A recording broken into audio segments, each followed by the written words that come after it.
ওয়ালাইকুম আসসালাম। হ্যাঁ ভালো আছি, তুমি কেমন আছো?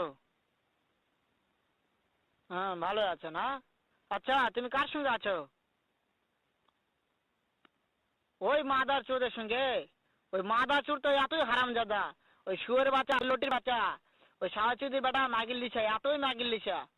ওই হারামজাদের আমি সামনে পাইলে একটা এমন একটা চটকানি মারবো, শালা মাদার চোদ। শুনো, তাতে কি আছে? ওই মাদার চোদ ওই জায়গায় আছে নাকি? ও আমার কথা সব শুনতিছে। ওই সাওয়াচুদির বেটাকে শুনে শুনে আমি বেশি বলবো। শুয়োরের বাচ্চা, শুয়োরের বাচ্চাকে আমি একটা এমন একটা চটকানি মারবো, শালা শুয়োরের বাচ্চা, লটির বাচ্চা।